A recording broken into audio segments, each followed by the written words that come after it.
Sir நான் சொல்றது கேளுங்க சார். அந்த கன் எப்படி என் கைக்கு வந்ததுன்னே தெரியல. திடீர்னு ஒரு சவுண்ட் கேட்டது. திடீர்னு யாரோ என் கையில ஏதோ வெச்ச மாதிரி இருந்துச்சு. பார்த்தா கன்னு. அதுக்குள்ள நீங்க வந்து என்ன பிடிச்சிட்டீங்க சார்? ஆமா, இவர் சின்ன பாப்பா யாரோ கிளுகிழுப்பேன்னு சொல்லிட்டு துப்பாக்கியை கொண்டு வந்து கையில கொடுத்துட்டாங்க. இவரும் பிடிச்சிட்டாரு கெட்டியா. டேய், ஒரு கொலையை பண்ணிட்டு கண்டுபிடிக்க வந்த போலீஸையும் சுட பார்த்துட்டு என்னடா கதையா விடுற? சார் நீங்க என்ன தப்பா டார்கெட் பண்றீங்க சார். கோவத்துல ஏதோ தப்பான முடிவுலாம் எடுக்கிறீங்க சார். ஆமாண்டா, நான் தாண்டா தப்பு. ஒரு கொலையை பண்ணிட்டு என்கிட்ட வந்து அட்ரஸ் கேட்ட நீ கரெக்டு. உன்னை போய் உட்கார வச்சு பதில் சொன்ன பாரு, நான் தப்பு. மியூசிக்னு எங்கேயோ ஒரு இடத்துக்கு கூட்டிட்டு போய் எதையோ ஒன்றை கலந்து கொடுத்து என்னை மயக்கம் போட வச்ச நீ கரெக்டு. ஆனா நம்பி வந்த பாரு, நான் தப்பு. சார் நான் எவ்வளவு சொன்னாலும் கேட்க மாட்டீங்களா சார்? இனிமே நான் கேட்க மாட்டேன், என் துப்பாக்கி தான் கேட்கும். பேசாம வா. சார் உங்களுக்கு எவ்வளவு புரிய வைக்க முடியாது. நான் எதுக்கு ஏன் கேர்ள் ஃப்ரெண்டை கொல்லணும்? கொஞ்சம் மூளையை யூஸ் பண்ணுங்களேன். அந்த மூளை தாண்டா சொல்லுது நீ ஒரு தப்பு, கரெக்ட் பண்ணவே முடியாத தப்புன்னு.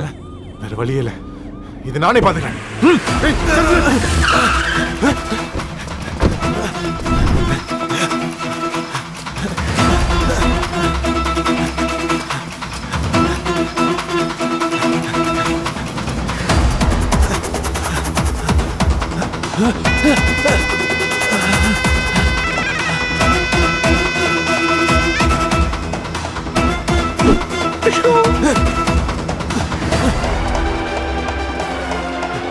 சார், என்ன சார் வெறும் கையில சொல்றீங்க? அவன் எஸ்கேப் ஆயிட போறான் சார். சுடுங்க சார். அப்படியா?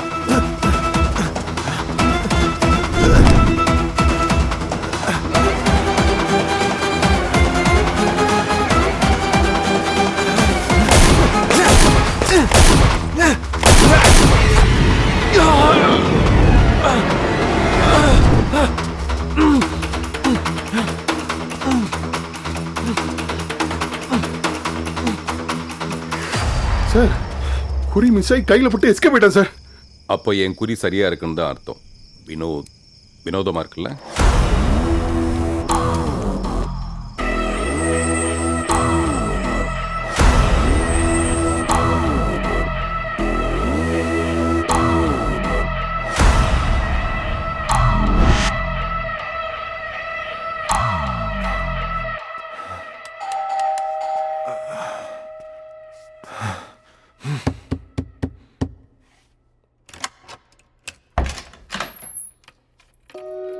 என்னாச்சு? இன்ஸ்பெக்டர் கதிரவேலன். நடக்கிறதெல்லாம் பார்த்தா பயமா இருக்கு. யார் சரி யார் தப்புன்னே தெரியல.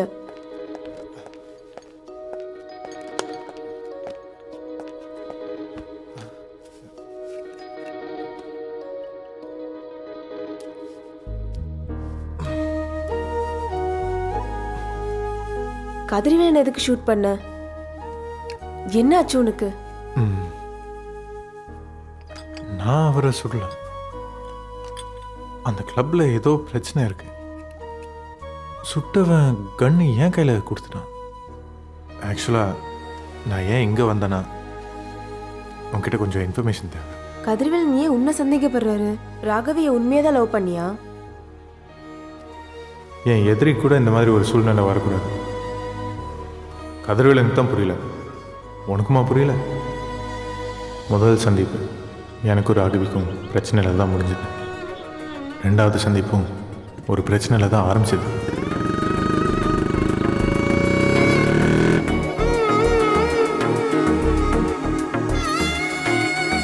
அப்போ ஹாஸ்டல்ல இருக்கிற என் பிள்ளைங்களை போய் பார்த்துட்டு வான்னு சொன்ன என் ஃப்ரெண்டு பைத்தியமா இல்ல தேடி வந்த நான் பைத்தியமா? அதெல்லாம் எனக்கு தெரியாது மேடம். 4000 பேர் படிக்கிற ஸ்கூல் இது. லீவ் விட்டாச்சு. நீங்க நினைக்கிற மாதிரி இங்க யாரும் இல்லைன்னு சொன்னா புரிஞ்சுக்காம சும்மா நோய் நோய் நோய். உண்மை புரியாம ஏயா உசுர வாங்குற?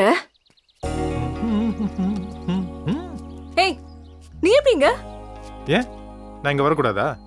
ஸ்கூல் செக்ரட்டரி என் கிளையண்ட், அவர் பார்க்க வந்திருக்கேன். What's the problem? நம்ம பிள்ளைங்க உள்ள இருக்காங்க நினைச்சிட்டு பார்க்கணும்னு அடம் பிடிக்கிறாங்க தம்பி. லீவ் விட்டாச்சுன்னு சொன்னா கேட்க மாட்டேங்கிறாங்க. ஏன் பிள்ளைங்க இல்ல, என் ஃப்ரெண்டோட பிள்ளைங்க. அவ ஆஸ்திரேலியா போய் 2 வருஷம் ஆச்சு. ஹாஸ்டல்ல போட்டு போன பிள்ளைங்களை பார்க்க முடியாம தவிக்கிறா. Love marriage. பெத்தவங்க சப்போர்ட் பிள்ளைங்களுக்கே இல்ல. பேரு குழந்தைங்களை எங்க போய் பார்க்க போறாங்க? நீயாவது கொஞ்சம் போய் பாருடின்னு சொன்னா இந்த ஆளு உள்ள விட மாட்டேங்கிறான். அவ்வளவுதானே, ஒன்றும் பிரச்சனை இல்லை. ஆனா நான் பாத்துக்கிறேனே. சரி, என்னமோ பண்ணுங்க. வா.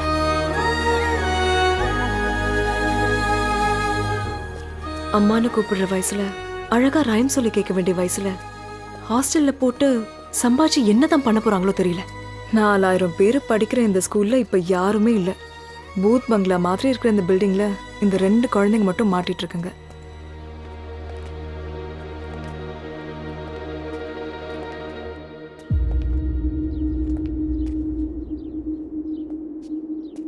அனிதா குட்டி, விஷ்ணு,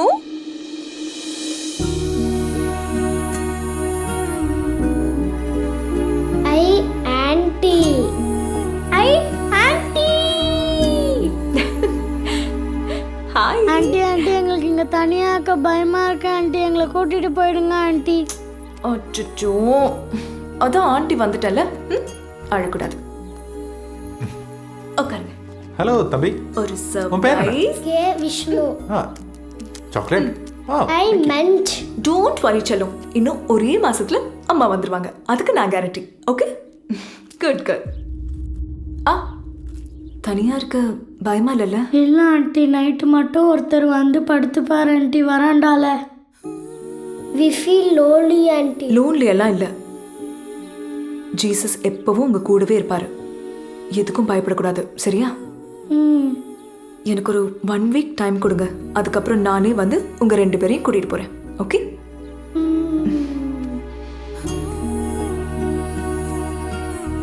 ஆண்டின்னு ஓடி வந்து காலை கட்டினப்போ பாவமா இருந்துச்சு. அந்த பிள்ளைங்க முன்னாடி உடைச்சு அழுதுடக்கூடாதுன்னு தான் கண்ட்ரோல் பண்ணிட்டு இருந்தேன். கான்வென்ட்ல படிக்க வைக்கிறதும் காசு பணம் சம்பாதிக்கிறதும் தான் வாழ்க்கையா என்ன? எல்லாரும் ஒன்னா இருக்கிறது தானே வாழ்க்கை. நாங்களும் தான் ஐடியில் ஒர்க் பண்றோம். பெருசா சம்பாதிக்கலையா? பிக்னிக் போலையா? மெரினாலையும் அலை தான் அடிக்குது, மியாமி பீச்லயும் அலை தான் அடிக்குது. ஆக்சுவலி மயாமி வந்து அமெரிக்காவில் தானே இருக்கு, ஆஸ்திரேலியாவில் இல்லையே. இல்லைல்ல, ரொம்ப முக்கியம். நீ மூடிட்டு கிளம்பு. அது கரெக்டாக தானே சொல்லுங்க. ஏய்,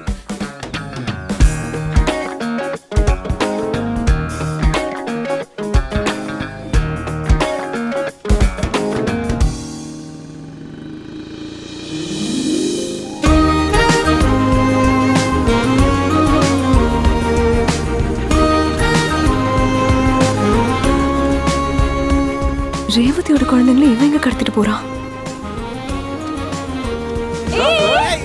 stop stop stop. Hi anti. Hi anti. இவங்களோட நீ எப்படி?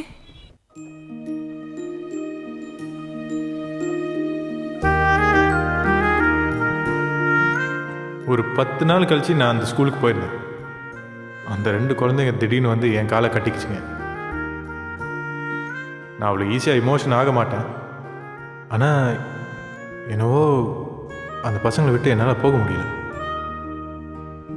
ஸோ ஸ்கூல் செக்ரட்டரிட்ட பர்மிஷனை கேட்டுட்டு ஒரு 2 நாள் ஜாலியாக இருக்கட்டுமேன்னு சொல்லி இங்கே கூட்டிகிட்டு வந்தேன். பக்கத்தில் தான் ரூம் வச்சுருக்கோம் இல்லடா? டேய் சொல்கிறா. ஆமா. முக்கியமான ஒரு வேலை, அதான் பெங்களூர் வரைக்கும் போயிட்டேன்.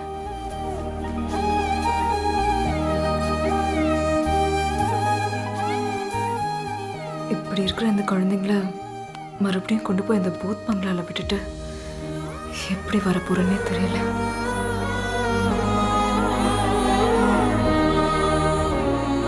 இன்னொரு இட்லி சாப்பிடு. கொஞ்சம் சாம்பார் வைக்கவா? ஏய், உனக்கு என்ன விஷ்ணு வேணும்?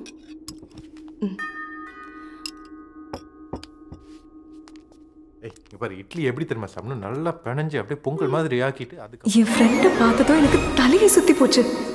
வரவே சான்ஸ் இல்லைன்னு சொன்ன இந்த 2 பேரும் எப்படி வந்தாங்கன்னே தெரியல.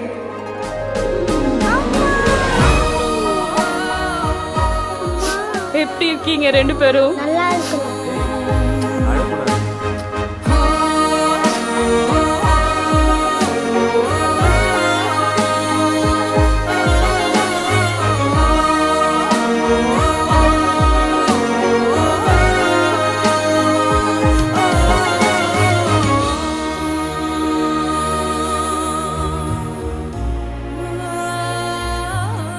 யாரடி அவன்? எதுக்கடி இதெல்லாம் பண்றான்? ரேவதி என்கிட்ட யாரடி இவன் கேட்டப்பதான் எல்லா ஏற்பாட்டையும் இவன் தான் பண்ணியிருக்கான்னு தெரிஞ்சது. ஈஸியா எதுவுமே நடக்கல. அவளோட எம்டி கிட்ட சண்டை போட்டு ஊருக்கு வர பெர்மிஷன் வாங்கியிருக்கான். எம்பசிக்கு பேசி ஏதோ எமர்ஜென்சின்னு சொல்லி ஒரு வாரமா அலைஞ்சு எல்லா ஏற்பாடையும் பண்ணியிருக்கான். ஃப்ளைட் எதுவுமே ஓடாத சுச்சுவேஷனில் கூட யாரோ ஒரு ஃப்ரெண்டை பிடிச்சி அவளோட சார்ட்டட் ஃப்ளைட்டில் இவங்க 2 பேரையும் வர வச்சிருக்கான்.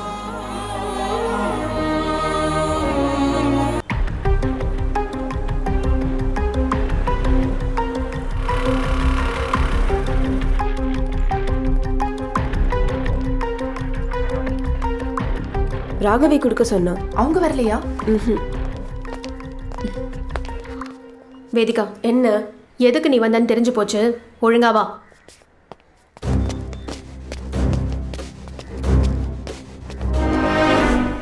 கொலையை பார்த்த ஆட்டோ டிரைவர் பாய்சன் சாப்பிட்டு சாவுறான். போலீஸையே லெட்டர் வச்சு மிரட்டுறானுங்க. போஸ்ட்மார்ட்டம் பண்ண டாக்டரோ அந்த பொண்ணு தப்பானவன்னு சொல்றாரு.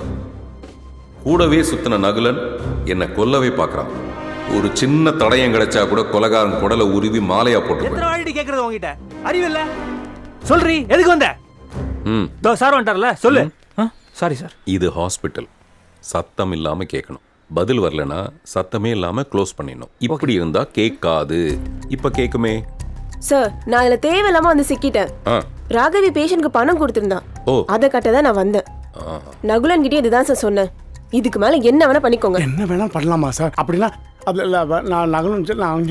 சார், யாமினிங்கிற ஒரு பொண்ணுக்காக பணம் கட்டியிருக்கா. விஸ்வநாதன்கிற டாக்டர் தான் டீல் பண்ணிட்டு இருக்காரு. உள்ளதா இருக்காரு sir. Good morning sir. I am Kathirvelan, inspector of police.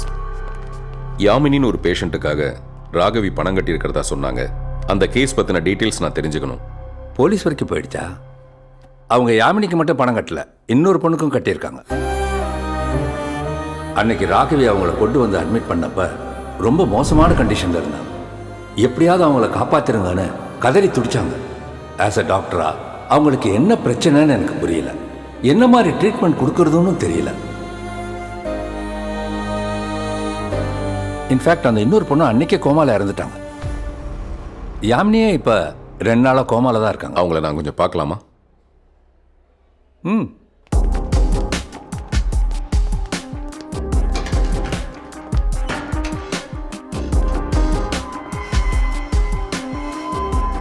Mister Kathirvelan, ஒரு 10 வருஷம் போதையில் இருந்தவங்க எப்படி நடந்துப்பாங்களோ அப்படிதான் இருந்தது இவங்க 2 பேரோட பிஹேவியரும் அட்மிட் ஆகும்போது. பட் சர்ப்ரைஸ் என்னன்னா, இவங்களை செக் பண்ணி பார்த்தா உடம்புல ஒரு துளி கூட ட்ரக் சிம்டம்ஸே இல்லை. யாரோ மெஸ்மரைஸ் பண்ணி அடிக்ட் ஆக்குன மாதிரி இருந்தது அவங்க பிஹேவியர் எல்லாம். டோட்டல் நர்வ் சிஸ்டமே கொலாப்ஸ் ஆகி போயிருந்தது. அப்பப்போ ராகவிக்கு இதெல்லாம் அப்டேட் பண்ணிட்டு தான் இருந்தோம். ஆமா, ராகவி எங்க? ஷீ இஸ் நோ மோர்.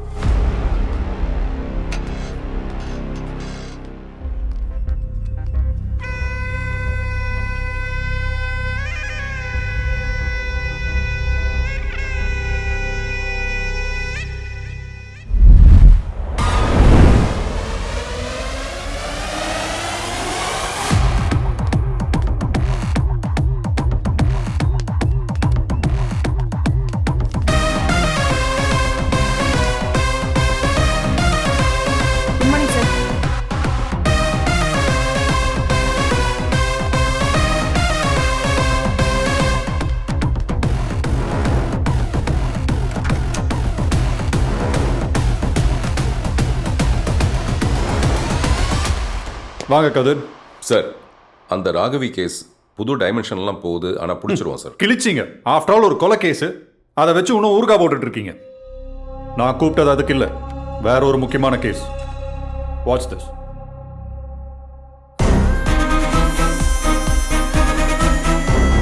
லோகேஷ், நீங்க பிடிச்ச ஆளுதான். போதை வியாபாரத்தில் போட்டியா வந்தவங்களை போட்டு தள்ளினது, லோக்கல் அமைச்சரோட பிஏவை வெட்டி சாச்சது, போராட்டம் பண்ண தொழிற்சங்க தலைவரை கொலை பண்ணது, கூட இருந்தவனையே இன்ஃபார்மரோ நினைச்சு போட்டு தள்ளினது, பணத்துக்காக ஒரு அப்பாவி பொண்ணை கிட்னாப் பண்ணது, பிரச்சனை பெருசான உடனே அவளை கழுத்தறுத்து போட்டது.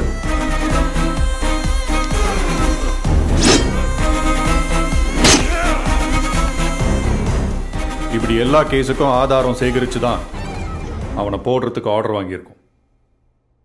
இந்த லோகேஷை மே 29 நம்ம என்கவுண்டரில் போடலான்னு முடிவு பண்ணோம் சார்.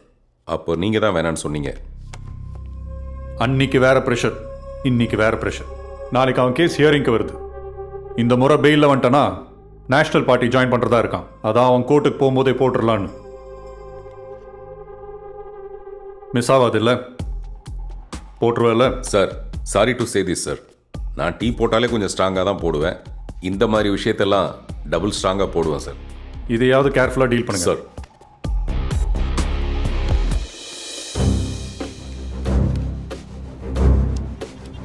ராகவியோட கொலைகேஸுக்கு பின்னாடி வேற ஒரு டைமென்ஷன் இருக்குன்னு கமிஷனர்கிட்ட சொல்ல போனால் அதை அவர் சீரியஸாகவே எடுத்துக்க மாட்டேங்கிறாரு. லோகேஷுங்கிற ரவுடியை விட இது பெரிய விஷயங்கிறது அவருக்கு புரிய மாட்டேங்குது. துள்ள துடிக்க செத்துருக்கா ராகவி.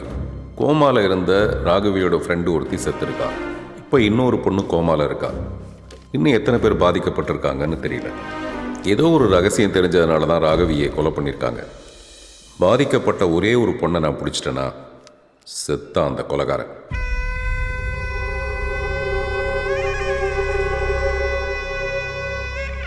சார் எனக்கு ஒன்றும் தெரியாது சார். செல்வம்னா ஸ்டேட்ல இருந்து சென்ட்ரல் வரை நடுங்குவானுங்க. அந்த பொண்ணு என்னன்னா வாயை திறக்க மாட்டேங்கிறா. ஒழுங்கா ஐயா கேட்கறதுக்கு பதில் சொல்லு. சார், அந்த நர்ஸ் பேசுனது இவளோட தான். சார், என்னால் ஓப்பனாக எல்லாத்தையும் சொல்ல முடியாது. ஒரு பொண்ணு வந்து 3 பொண்ணுங்களை கூட்டிகிட்டு வந்தாங்க. அந்த பொண்ணுங்கெல்லாம் வரப்பயே ரொம்ப பாதிக்கப்பட்டிருந்தாங்க சார். அதில் 2 பொண்ணுங்க பொட்டுன்னு அன்றைக்கே இறந்துட்டாங்க சார். அதுக்கப்புறமும் 2 பொண்ணு கூட்டிகிட்டு வந்தாங்க சார். நாங்கள் முடியாதுன்னு சொல்லி அனுப்பிச்சிட்டோம் சார். அவ்வளோதான் எனக்கு தெரியும். இத்தனை பொண்ணுங்க பாதிக்கப்பட்டிருக்காங்கன்னா அதுக்கு பின்னாடி வேற ஏதோ ஒரு பெரிய மர்மம் இருக்கு. நல்லா ஞாபகப்படுத்தி சொல்லுங்க. நீங்க சொல்ற பதில்ல நிறைய பொண்ணுங்களோட வாழ்க்கை அடங்கியிருக்கு. என்ன பிரச்சனைலாம் எனக்கு ஒன்றும் புரியல சார். ஆனால் அவங்களை அழைச்சிட்டு வந்த பொண்ணு கிளப்புக்கு போகாதீங்க சொன்னால் கேட்குறீங்களான்னு சொல்லிட்டு அன்றைக்கி பூரா கதறி அழுதாங்க சார். ஏதோ போதை விவகாரம்னு சொல்லிட்டு நானும் அப்படியே அமைதியே விட்டேன் சார். சார், ஒருவேளை நம்ம நகலன்னு அரெஸ்ட் பண்ண அதே கிளப்பாக இருக்குமோ? அவன் ராகவியை மட்டும் கொலை பண்ணல சார். ஏகப்பட்ட பொண்ணுங்களோட சாவுக்கு காரணமாக இருந்திருக்கேன் சார். 3 பொண்ணுங்களை கூட்டு வந்ததா சொன்னீங்க. ஆமாம் சார், ஆமாம் சார். அதில் 2 பேர் செத்துட்டாங்க இல்லையா? மீதி ஒருத்தர் டிஸ்சார்ஜ் ஆகி வீட்டுக்கு போயிருக்கணும். யார் அந்த பொண்ணு? அவங்க அட்ரஸ் என்ன? மற்ற விவரத்தை சொல்லுங்க சார். சொல்லுமா. சொல்லலைன்னா உள்ள வச்சு கும்மி போடுவேன். செல்வம். Sorry sir. சிஸ்டர், செத்து போன பொண்ணு உங்க சிஸ்டர் இருந்தா இப்படி பேசுவீங்களா? ப்ளீஸ். நீங்கள் சொல்கிறதெல்லாம் கரெக்டு தான் சார். அந்த பொண்ணு தெய்வ தினமாக பொழைச்சிக்கிட்டா. அவங்க பேரண்ட்ஸ்க்கும் இன்ஃபார்ம் பண்ணி அவங்கள வீட்டுக்கே அமுச்சு வச்சிட்டோம் சார். அவங்க கிராமத்துக்கே போயிட்டாங்க சார். ஒரு உயிர் எப்படி போச்சுன்னு தெரியாம அந்த மார்ச்சுவரி இருட்டுக்குள்ளேயே நான் தேடிட்டு இருந்திருக்கேன். நீ வந்து கதவு திறந்து விட்டுருக்க. இப்போ என்னுடைய எல்லா கேள்விக்கும் பதில் கிடைச்சிருச்சுமா. ரொம்ப நன்றி. ஆனா நீ தைரியமா இரு. உன் பேர் நிச்சயமா வெளியில வராது. நீ நல்லா இருப்பமா.